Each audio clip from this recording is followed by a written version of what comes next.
Hello दोस्तों, नमस्कार। उम्मीद क्लासेस के अंदर आपका हार्दिक स्वागत है। अभिनंदन। आज की इस बेहतरीन क्लास के अंदर class 12th biology chapter number 4 वंशागति का आणविक आधार यानी मॉलिक्यूलर बेसिस ऑफ इनहेरिटेंस का हम टॉप क्वेश्चनों का सॉल्यूशन करने जा रहे हैं।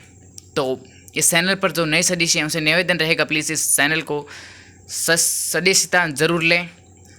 इसी कड़ी में बढ़ते हैं अपने बेहतरीन क्वेश्चनों की ओर। अगला क्वेश्चन है, न्यूक्लियन नाम दिया था। चैप्टर नंबर 4 के अंदर न्यूक्लियन नाम दिया था मेंडल ने, वॉटसन ने, या ओसवाल्ड एवेरी ने, या फ्रेडरिक ने। तो मेरे साथियों इसका डी ऑप्शन है जो बिल्कुल राइट माना जाएगा, यानी फ्रेडरिक ने न्यूक्लियन नाम दिया था। ठीक है, इसका डी ऑप्शन है जो बिल्कुल राइट माना जाएगा। इसी कड़ी में अपने बेहतरीन क्वेश्चन की ओर बढ़ते हैं। अगला क्वेश्चन, बेहतरीन क्वेश्चन, पहला आनुवंशिक पदार्थ था डीएनए, आरएनए, प्रोटीन या एमिनो अम्ल। पहला आनुवंशिक पदार्थ, तो मेरे साथियों पहला आनुवंशिक पदार्थ था वो था बी ऑप्शन, यानी आरएनए। आरएनए था पहला आनुवंशिक पदार्थ। इसी कड़ी में अपने बेहतरीन क्वेश्चन की ओर। अगला बेहतरीन क्वेश्चन कंपटीशन एग्जाम में आने वाले क्वेश्चन है, डीएनए का वह खंड जो आरएनए का कूट लेखन करता है उसे कहते हैं। बहुत ही बेहतरीन क्वेश्चन, कंपटीशन एग्जाम 5 स्टार वाला क्वेश्चन है मेरे दोस्तों, 5 स्टार वाला क्वेश्चन है। तो इसका जो डीएनए का वह खंड जो आरएनए का कूट लेखन करता है, आरएनए का कूट लेखन कौन करता है? रज्जु करता है, क्रोमोसोम करता है, जीन करता है, या इंट्रॉन करता है? तो मेरे साथियों इसका जो राइट आंसर है वो होगा सी ऑप्शन, यानी जीन। डीएनए का खंड जो आरएनए का कूट लेखन करता है, यानी जीन है वो आरएनए का कूट लेखन करता है। तो मेरे साथियों इसका सी ऑप्शन है जो बिल्कुल राइट माना जाएगा। इसी कड़ी में उम्मीद क्लासेस का अगला क्वेश्चन आपके समक्ष, डीएनए में 4 युग्मों की परस्पर दूरी होती है 20 एंगस्ट्रम, 3.4 एंगस्ट्रम, 34 एंगस्ट्रम, या 10 एंगस्ट्रम। तो इसका मेरे साथियों राइट आंसर है वो होगा, उस आंसर के पास में आपको जाना है। 20 एंगस्ट्रम होगा, या 3.4 एंगस्ट्रम होगा, या 34 एंगस्ट्रम होगा, या 10 एंगस्ट्रम होगा। तो मेरे साथियों इसका राइट आंसर है वो होगा बी ऑप्शन, यानी बी ऑप्शन है जो बिल्कुल राइट माना जाएगा मेरे साथियों, 3.4 एंगस्ट्रम। इसी कड़ी में बढ़ते हैं अपने नेक्स्ट क्वेश्चन की ओर। अगला क्वेश्चन है, आनुवंशिक कूट का वहन करने वाला है इंट्रॉन, एक्सॉन, स्पाइलोसोम, एसएनआरएनए। आनुवंशिक कूट का वहन करने वाला इंट्रॉन, एक्सॉन, स्पाइलोसोम या एसएनआरएनए। तो इसका जो राइट आंसर है वो होगा मेरे साथियों एक्सॉन, यानी बी ऑप्शन है जो बिल्कुल राइट माना जाएगा। एक्सॉन है वो बिल्कुल आनुवंशिक कूट का वहन करता है। इसी कड़ी में बढ़ते हैं अपने बेहतरीन क्वेश्चन की ओर। अगला बेहतरीन क्वेश्चन आपके मोबाइल की स्क्रीन पर उपस्थित, डीएनए में फिंगर प्रिंटिंग में कौन सा पद शामिल नहीं है? फिंगर प्रिंटिंग के अंदर पद शामिल नहीं है, southern blotting, northern blotting, gel electrophoresis, या रेस्टिकेशन एंजाइम पाचन। तो मेरे साथियों इसका बी ऑप्शन है जो बिल्कुल राइट माना जाएगा, यानी नॉर्थर्न ब्लॉटिंग है जो डीएनए का फिंगरप्रिंट पद नहीं है, सदर्न ब्लॉटिंग है, जेल इलेक्ट्रोफोरेसिस भी है, और डी ऑप्शन वाला भी है। इसी कड़ी में बढ़ते हैं अपने बेहतरीन क्वेश्चन की और। अगला बेहतरीन क्वेश्चन आपके मोबाइल की स्क्रीन पर उपस्थित, डीएनए की प्रति करती है 2 एंड से 5 एंड दिशा में, 3 एंड से 5 एंड दिशा में, 3 एंड से 5 एंड 5 एंड से 3 एंड दोनों दिशाओं में, इनमें से कोई नहीं। तो मेरे साथियों इसका सी ऑप्शन है जो बिल्कुल राइट माना जाएगा, यानी 3 एंड से 5 एंड 5 एंड से 3 एंड। इसी कड़ी में मेरे साथियों अगला क्वेश्चन है, यदि डीएनए के एक रज्जु के नाइट्रोजनी क्षारकों का अनुक्रम ATCTG, तो उसके पूरक आरएनए रज्जु में क्या अनुक्रम होगा? बहुत ही बेहतरीन क्वेश्चन, 5 स्टार वाला क्वेश्चन है मेरे साथियों। कंपटीशन एग्जाम में पूछा जाने वाला क्वेश्चन है। फर्स्ट ऑप्शन में TTAGU, और सेकंड ऑप्शन में UAGAC, और थर्ड ऑप्शन में है AACTG या फिर है ATCGU। तो इसका मेरे साथियों राइट आंसर है तो वो होगा बी ऑप्शन यानी UAGAC। सेकंड ऑप्शन है जो बिल्कुल राइट माना जाएगा UAGAC। इसी कड़ी में मेरे साथियों बढ़ते हैं नेक्स्ट क्वेश्चन की ओर। अगला क्वेश्चन है बेहतरीन क्वेश्चन। निम्न में से समापन कोडॉन है, समापन कोडॉन।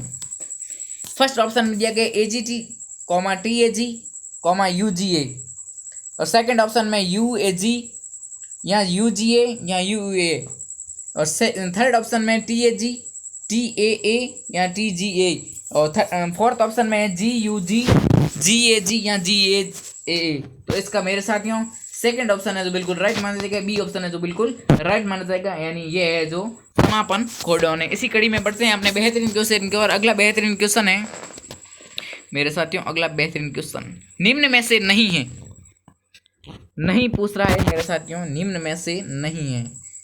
AT बराबर 1, A प्लस T बराबर G plus C, A plus G बराबर C प्लस T या उपरोक्त सभी। तो मेरे साथियों इसका राइट आंसर है वो होगा B option, A plus T बराबर G प्लस C। तो मेरे साथियों इसका सेकंड ऑप्शन है जो बिल्कुल राइट माना जाएगा, यानी A प्लस T बराबर G प्लस C। इसी कड़ी में अपने बेहतरीन क्वेश्चन की ओर बढ़ते हैं। अपना बेहतरीन क्वेश्चन, अगला क्वेश्चन, वाटसन एवं क्रिक के डबल हेलिक्स मॉडल को किसके द्वारा जाना जाता है? बहुत ही बेहतरीन क्वेश्चन। वाटसन एवं क्रिक के डबल हेलिक्स मॉडल को किसके द्वारा जाना जाता है? CDNA, BDNA या ZDNA या DDNA?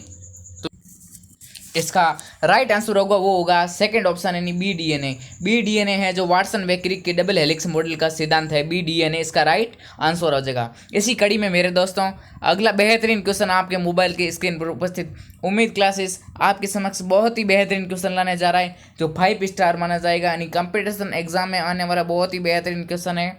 Top MCQs question, biology का हर डाटा यहाँ मिलेगा। उम्मीद क्लासेस आपके समक्ष टॉप क्वेश्चन रखता है जो कंपटीशन एग्जाम में पूछे गए हैं या कंपटीशन एग्जाम की दृष्टि से बहुत ही अति महत्वपूर्ण है। इसी कड़ी में बढ़ते हैं अपने बेहतरीन क्वेश्चन की ओर।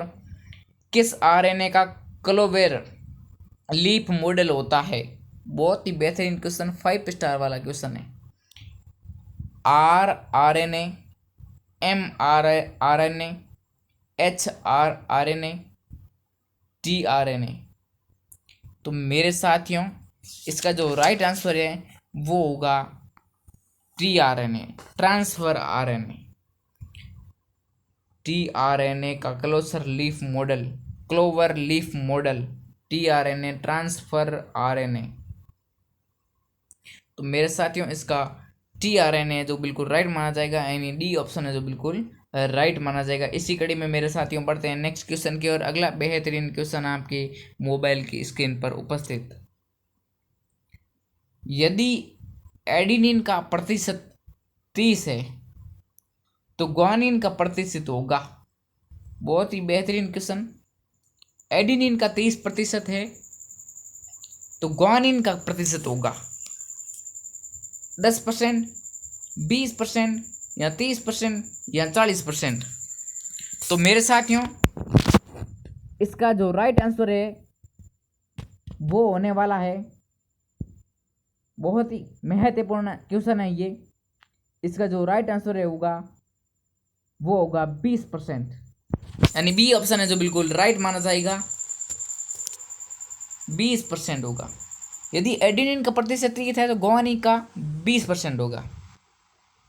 इसी कड़ी में अगला बेहतरीन क्वेश्चन आपके मोबाइल की स्क्रीन पर उपस्थित। डिस्ट्रोफिन में सार होते हैं 2.4 करोड़, 3.4 करोड़ या 4.4 करोड़ या 5.4 करोड़। तो मेरे साथियों इसका जो राइट आंसर है वो होगा ए ऑप्शन, 2.4 करोड़।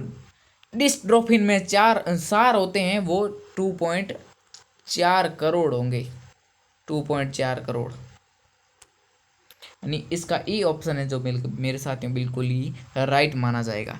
इसी कड़ी में मेरे साथियों अगला बेहतरीन क्वेश्चन की ओर बढ़ते हैं। अगला बेहतरीन क्वेश्चन है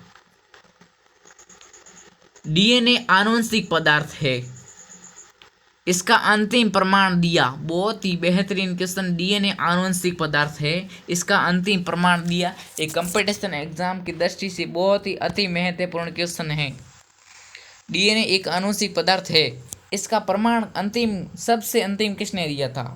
ग्रिफिथ ने, हर्षवर्धन चेज ने, हरगोविंद खुराना ने, या औरी मैकलॉड तथा मैकार्ट ने? तो मेरे साथियों, इसका राइट आंसर है होगा, वो होगा हर्षवर्धन चेज ने, यानी सेकंड ऑप्शन है जो बिल्कुल राइट माना जाएगा। हर्षवर्धन चेज ने डीएनए का आनुवंशिक पदार्थ का अंतिम प्रमाण दिया था।